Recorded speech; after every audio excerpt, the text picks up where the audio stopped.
Like with many things, as a first-time home buyer, the scariest thing can be that you don't know what you don't know. And if you're catching this video before you even begun your home search, consider yourself having a leg up on the competition, because in this video we are talking about the 14 most common mistakes for first-time home buyers. So let's dig in.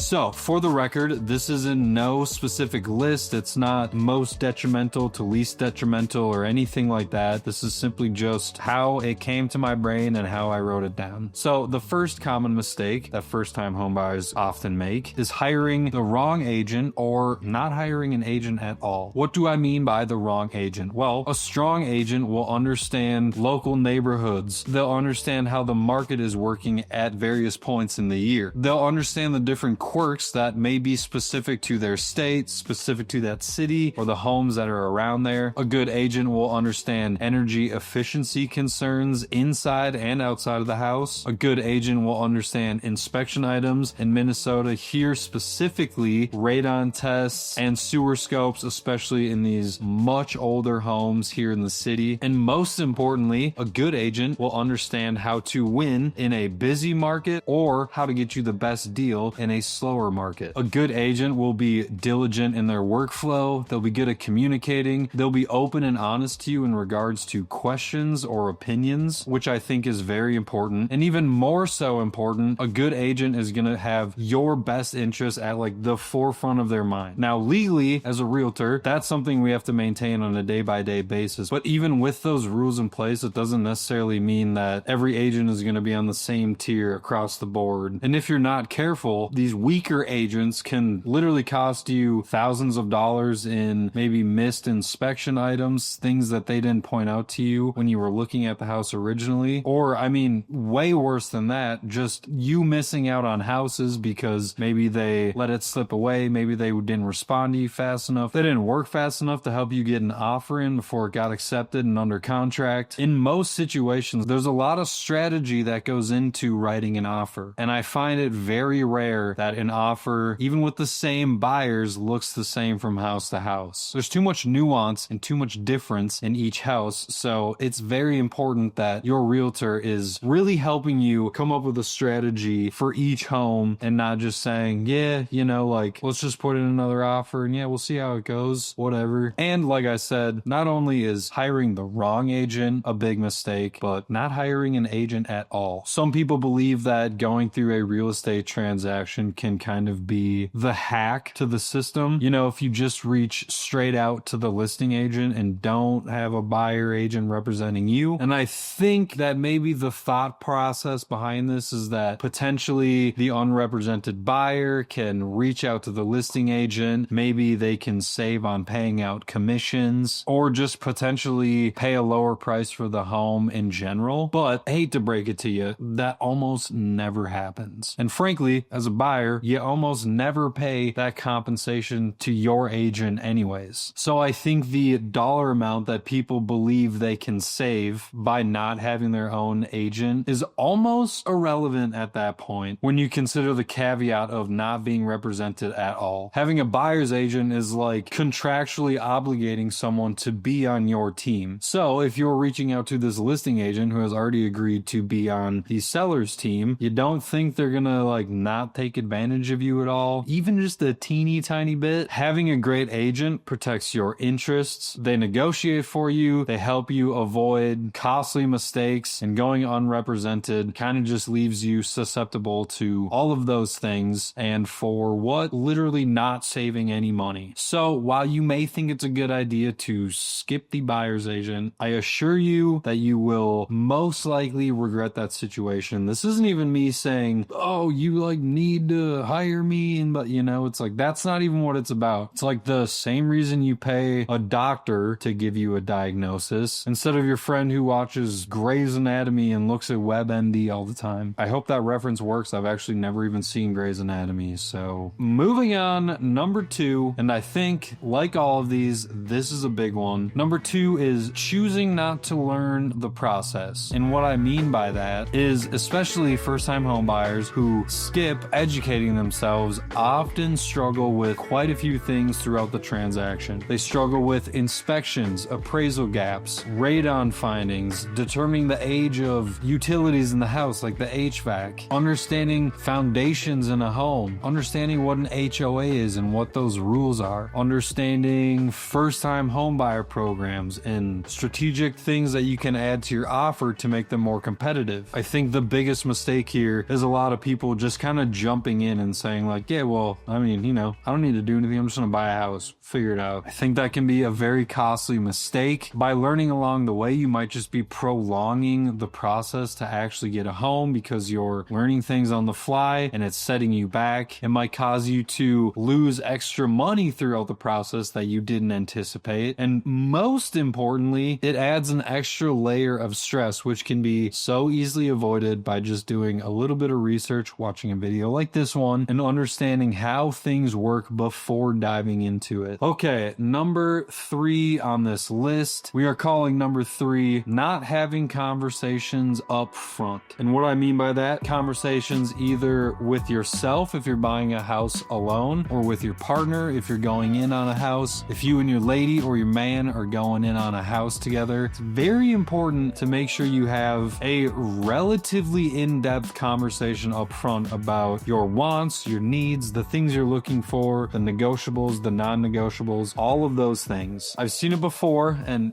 couples that don't align on everything early on often frankly just waste time looking at homes that aren't even gonna work for them. It's very important to have this conversation and think about things like, what do I want? How much do I want to pay for the thing that I want? What are things that are important to me in a home, in my lifestyle, in my neighborhood? Things like, is the shape important? Is the facade of the home important? Is the build style important? Are schools important? Are walk-in closets important? Do you need a 2-car attached garage with a electric car charger in it? Do you need a fenced-in yard? My point is, differentiating wants and needs is so huge. Making sure you're on the same page, especially if you're buying with somebody, making sure you've kind of like gone through the checklist of like, here's everything in a home that we could have or could show up. How do we feel about these things? It's very important to be on the same page. The couples or the people that know what they want, they've like thought about this and had this conversation early on, are usually the ones who waste the least amount of time and find the house that they're looking for a lot sooner than those who are like, we haven't even thought about it, so we're just going to look at like everything, and from there we will figure out what we don't like, which is cool. I mean, you don't have to know everything going into it, but even differentiating a few things can be very important in the home search process. Okay, moving on. Number 4, not sticking with your realistic budget. And what do I mean by that? I think a lot of it can be related to like the I'm a homeowner versus I'm a renter. As a renter, maybe your rent is $1,700 a month, and that's something you've been used to. That's something you've been paying for a while. So when you go to look at a house, you say, well, I want something that's going to be somewhere around $1,700 a month because I know that that's what I can afford. Well, unlike renting, being a homeowner, those prices can fluctuate, especially just because your mortgage payment is $1,600 a month doesn't mean that you can rely on your utility bill being only another $100 on top of that, bringing you to that $1,700 that you're used to. Especially here in Minnesota, things can fluctuate pretty dramatically from summer to winter. Heating bills can double or triple even in the winter. Property taxes are something that a lot of people don't think about. That's an added expense. Those also can vary by county. Some counties are more expensive, some counties are less. And then you have things like older homes. Older homes can just be more inefficient in general. They can let more cold air in through the windows. Maybe they need extra winterizing. And so what may feel affordable in a month like July, come February, you might be stressing really hard saying, God, I did not expect heck to be paying this much money and all these utility bills and stuff. So make sure you're thinking about things like that. Make sure your budget reflects those year-round costs and not just what your lender said you're pre-approved for. Number 5, and this is a huge one. I hear this all the time. Number 5, biggest mistake, waiting for the market to get good. Trying to time the Minnesota housing market or any housing market in general is almost certainly a losing game. And here's why. If interest rates drop, prices go up. If the prices dip, then the competition spikes up. And opposite to that, if the rates go up, then the affordability drops off. And I'm not saying to disregard interest rates, disregard seasonality, things like that. Maybe for your specific situation, it does make more sense to wait until winter to buy as opposed to spring, because maybe your criteria for your home isn't as specific and you want to wait until the winter to where you have more leverage as a buyer to get a good deal. But waiting on interest rates, waiting on prices to drop, all that stuff, I mean, sure you can, but I maintain that the best time to buy is when you are ready, not when you think the market is gonna be ready for you. And I mean this financially, seasonally, and emotionally. At the end of the day, this is a huge purchase, and I think most people find success in finding their home, their first home, their dream home, whatever, when they have accepted that, hey, I'm ready to buy. The market is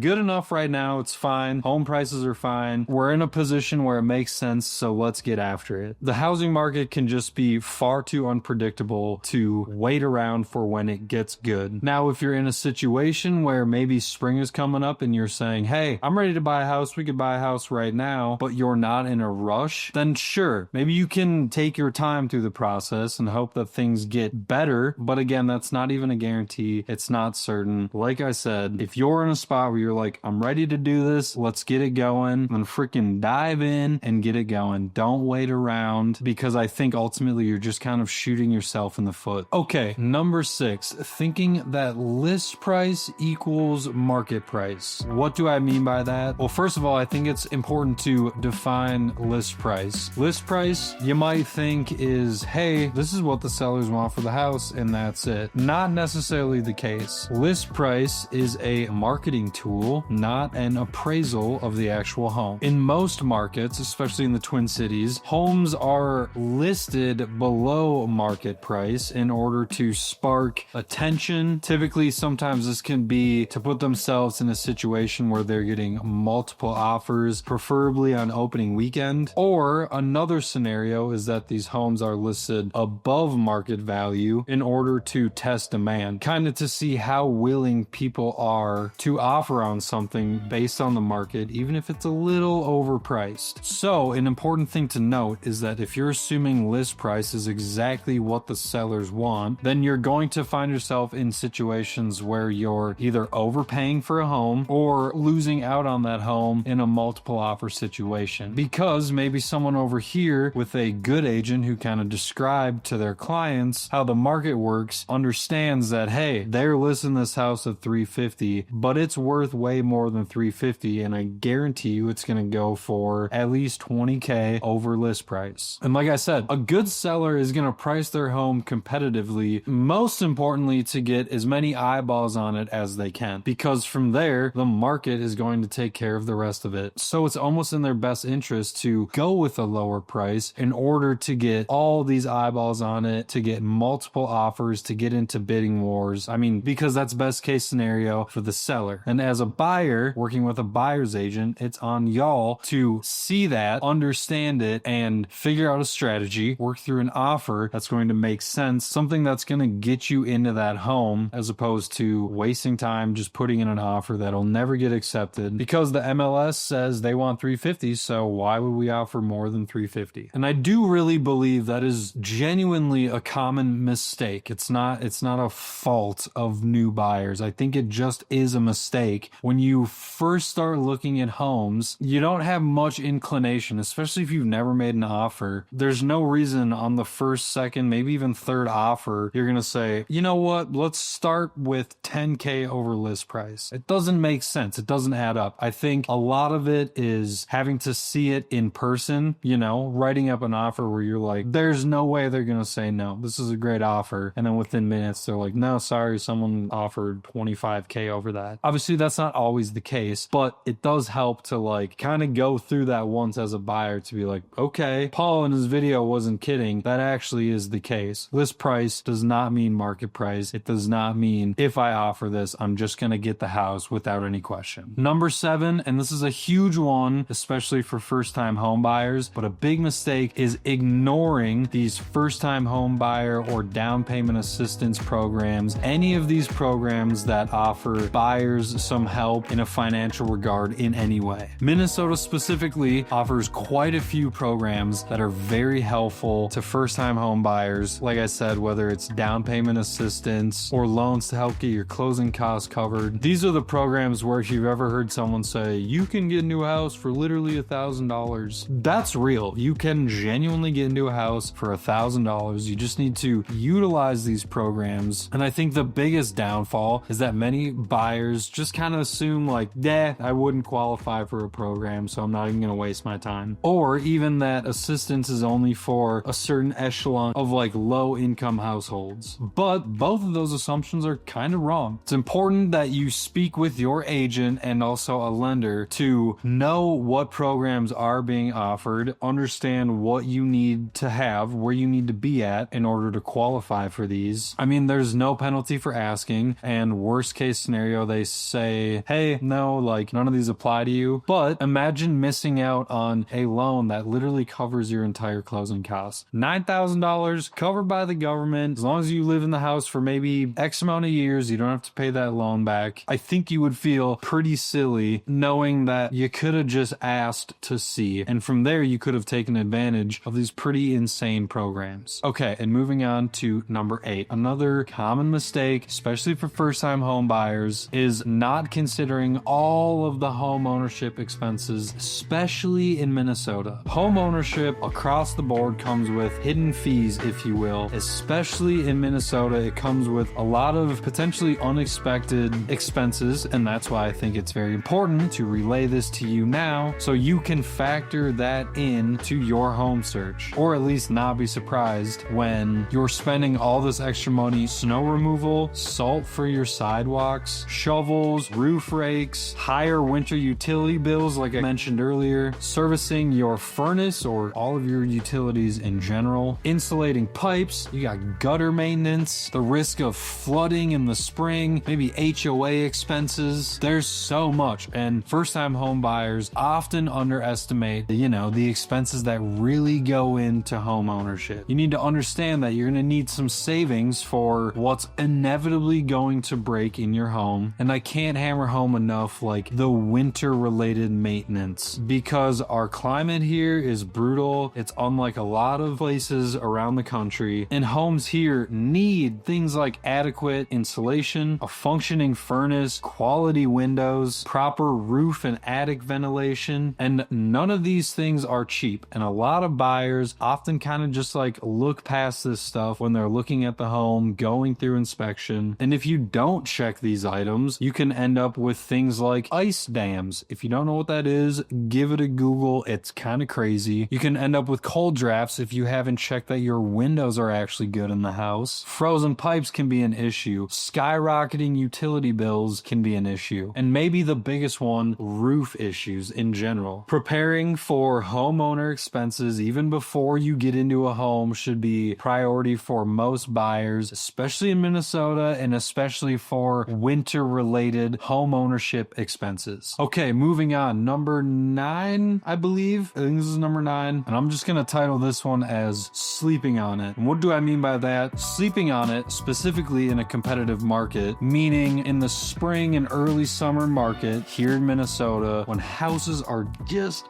going left and right, opening weekend, multiple offers, it's kind of madness. And you as a buyer are losing out on houses because your agent didn't tell you, hey, time is of the essence. And I know it seems like a big decision, and I know it's like, hey, we just looked at this house this afternoon. I need you to decide right now, do you want to buy it? Yes or no? Here, go, quick, make a decision. That can be overwhelming. But the caveat with that is that if you say, hey, maybe we'll just sleep on it, especially in these busy markets, you might as well just kiss that home goodbye, because while you're spending the evening through the night saying, I'm gonna sleep on it and think about it and we'll reach out to you in the morning. There's X amount of buyers over here that are like, hey, you know what? We're working on our offer right now and we're actually gonna get it sent off before the end of the day today. And so this let's think about it overnight mentality is how most buyers are losing out on homes that they truly love, truly are heartbroken to lose, but it's like sometimes you just can't sleep on it. And understanding that is huge. It's not a way for us as realtors to say like, hey, let's hurry it up, make your decision, blah, blah. It's none of that. By understanding this and how this works, this is simply just how the housing market works. It's how things go. And understanding that can just give you a leg up getting into the home that you really want, or maybe even the opposite, being able to like let go and say, hey, this house is cool. We're not feeling it. And I don't know if we will. And I know that by sleeping on it, I'm going to miss out on it, but that's okay. I just want to drive home that if you see a house that fits your criteria, it fits your budget, from what you can see at the showing, everything looks good, maybe no major inspection issues that you're worried about coming up, just know that hesitating can literally cost you the deal. This has personally happened to me working with buyers. We look at a home in the evening, next morning, hey, we thought about it, we slept on it, and before we write an offer, I pull up the MLS, I look at the listing and I say, hey, sorry, but it's already pending, it's under contract. Someone snuck in, and then from there, it's just on to the next one. Okay, number 10, not escalating enough with an escalation clause. Now, if you've never bought a home, you're probably like, the hell are you talking about? First, let's understand what an escalation clause is. Let's say you are putting an offer on a home that is $300,000 and you know that there are multiple offers already. Seller has called for offers due by 8 p.m. So you are working diligently with your agent to write up the best offer you can to get it sent off before 8 p.m. to just get your name in the bucket. Now, what an escalation clause is it's something that says, hey, I'm going to offer you $300,000 for this home with an escalation clause. That escalation clause is going to say, and I'm just using random numbers, we will beat any offer by $2,500 up to $340,000. So what your offer then looks like to the seller is, okay, they're offering $300, but if someone offers $320, they'll beat it by $2,500. I think that's what I said. So these escalation clauses, it only moves your offer up if another one beats it. And a good agent will know how to protect you from not only overpaying, but not capping your escalation at something too low, and ultimately maintaining an element of competitiveness in a multiple offer situation. How these were explained to me and how I like to explain it to other people to just like make it a little easier is when you're considering an escalation clause, it's important to ask yourself, what's the highest amount of money you would pay for this home if you know that you could get it? And part of that is finding that number of, okay, well, if it goes for more than this, then it wasn't meant to be, and I don't want to pay more than this anyways. Escalation clauses can be a huge strategic bonus to your offer and can genuinely exponentially help your chances of getting a home, especially one that's got a lot of eyeballs on it and has gotten multiple offers. These escalation clauses don't apply to every offer. You don't have to write it in on every offer, but in certain situations where homes are getting an insane amount of attention, you're almost shooting yourself in the foot by not even entertaining the idea of an escalation clause. Something that might kind of help better explain purchase price and adding money to your offer. Let's put it this way. If you add $5,000 to your offer price, that equates to about 25, maybe 40 extra dollars a month based on your loan, your terms, your interest rate, things like that. So if you know that you could have said, hey, if someone beats my offer, I'll slap an extra $5K on there, and you would have gotten it for that house for $25 a month, I think you would maybe regret not having done that if this was in fact your dream house and you did in fact lose out on it by just being a few dollars short, not putting in that escalation clause. So again, not a requirement, not applicable to every offer, but in certain situations, understanding these escalation clauses and how much it can help you really can be a night and day difference in getting a house and not getting a house. Okay, moving on to number 11, maybe something I'm most excited to talk about and something that I think is going to ruffle the most feathers. Number 11, biggest mistake, trusting using Zillow, parentheses, and Zestimates. So here are the issues with Zillow. Let me start by saying Zillow does have its benefits. They have quite a bit of information and they make it very digestible. They display a lot of facts, a lot of stats on the homes that can be sometimes hard to find on other platforms. But when it comes to numbers and frankly the status of the home, it can be wildly unreliable. I think using Zillow to find homes is okay and definitely not a horrible place to do that, but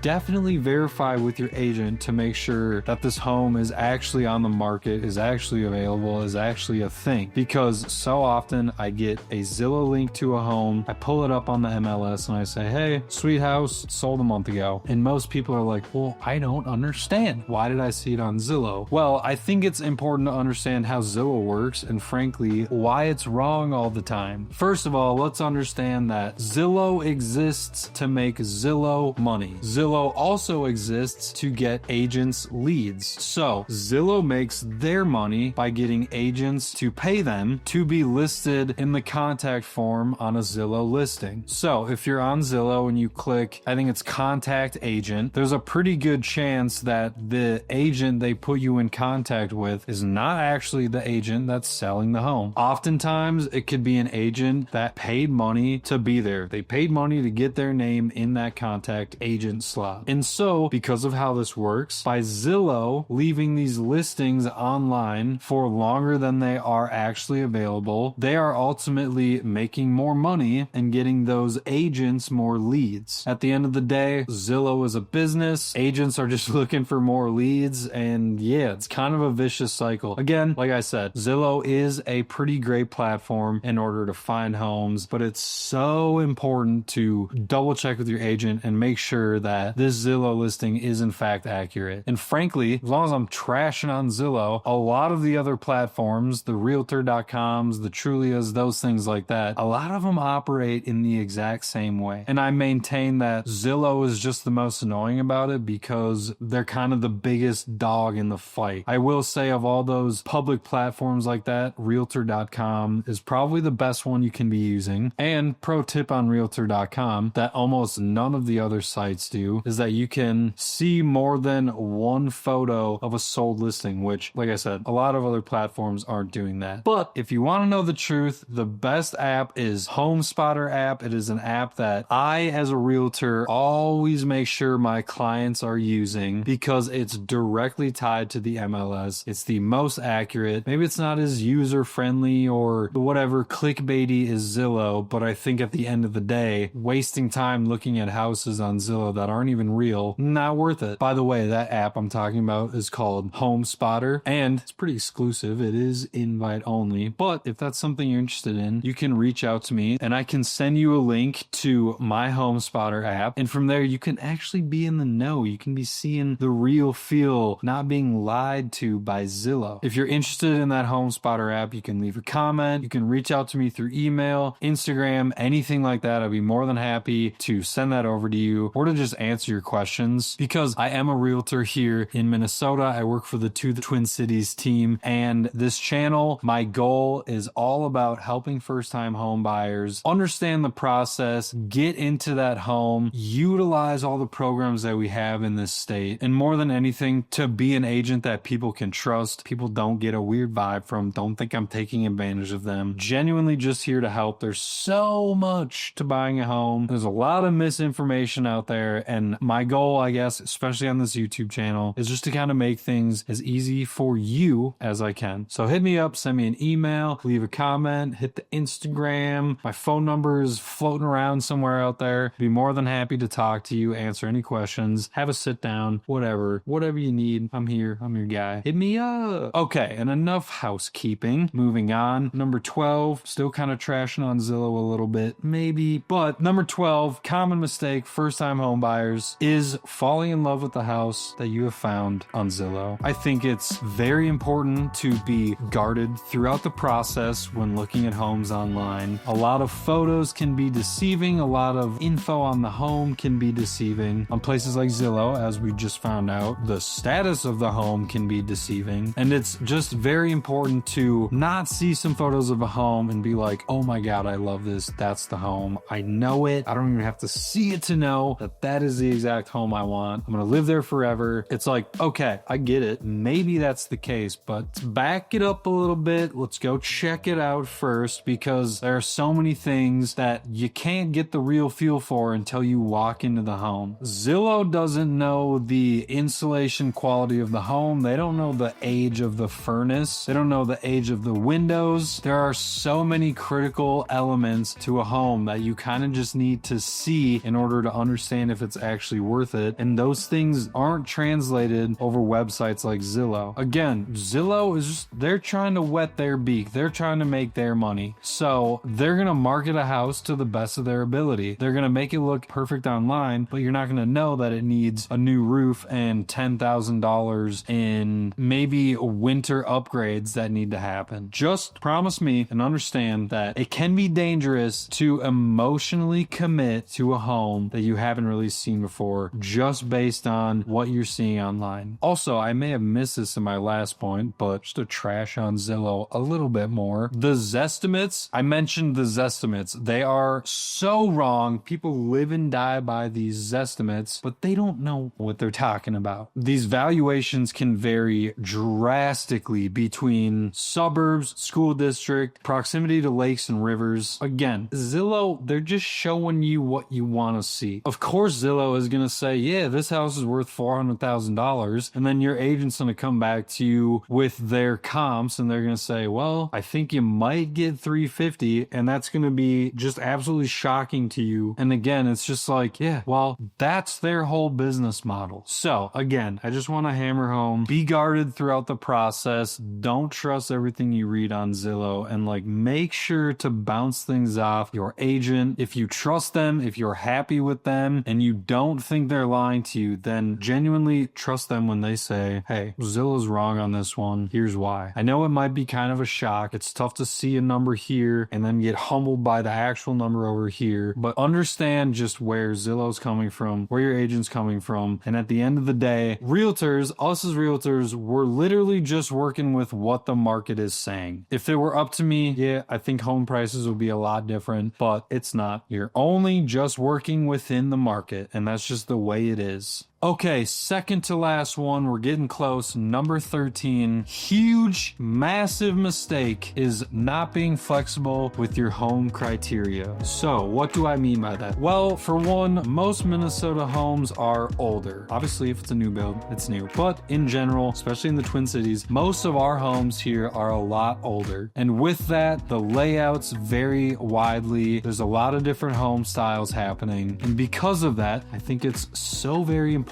to be flexible. For what it's worth, back in the day, years and years and years ago, I worked with this guy at a different job, very stressful job at times, and this guy was always level-headed. And I said, Rick, how are you always so cool? And he said, I'll never forget this. He said, Paul, you gotta be flexible in this business. And it doesn't matter what the business is, I think I have applied that to every scenario of my life where it's just like, hey, sometimes you just have to be flexible. You don't always get what you want. And especially when looking for a home, it's so important to just have even a little bit of flexibility. Being too rigid, asking for specific neighborhoods, perfect updates, brand new everything, it needs this, it needs that, that's okay. It's good to have non-negotiables, but if you're not willing to move even an inch on a couple things, you're just going to be eliminating so many good options. Being flexible in your home can open the door to better locations, bigger lots, maybe a different style of home that you didn't think you'd be interested in, but you walked into a Rambler and you're like, damn, I actually kind of like this layout. Pretty cool to have the primary on the main level with everything else. It's just kind of hard to say. You really never know what you might end up liking. And that's why I've always been a big proponent of, hey, if you want to see a house, even if you're like let's go see it. In the long run, it's just helping you kind of hone in on exactly what you're looking for. Maybe it'll it'll open you up to things that you didn't know you'd be interested in, or it'll bring things to your attention where you're like, there's no way I am having that in my house, or I'm living in a house with this, or something like that. I just so very much believe that being flexible in kind of any situation can only bring good, and I don't think it can make things worse. Okay, and number 14, and the last one on the list, kind of something I may have already touched on, but just because it's so specific to Minnesota, I really wanted to hammer this one home. But lastly, a common mistake for first-time home buyers is not considering those long-term winter costs of being a homeowner. Like I mentioned earlier, you gotta buy a snowblower, you gotta buy a shovel, you gotta be buying salt, you need a place to store your furniture in the winter, maybe you got a motorcycle, where's that gonna go? There's a lot of things that you kind of don't consider. Sometimes in Minnesota, we're working our furnaces to the absolute max. Because of that, things are bound to fail. So there's an element of yearly maintenance that a lot of people don't consider when they buy their home. I mentioned this earlier as well, but maybe some energy efficient upgrades. Maybe your entire home needs new windows and you knew that moving in, but it's like, hey, I don't have, $60,000 to do that right now. So we're going to have to slowly chip away at it. But it's important to understand that before getting into the home so you can budget accordingly and plan. I don't know where I read this, but somewhere it said winter isn't just a season here, it's a budget category, so plan accordingly. And I think that's very true. Anyways, that's all I've got for this video. If you've made it this far, genuinely appreciate you. Thanks for sticking around, and I will see you on the next one.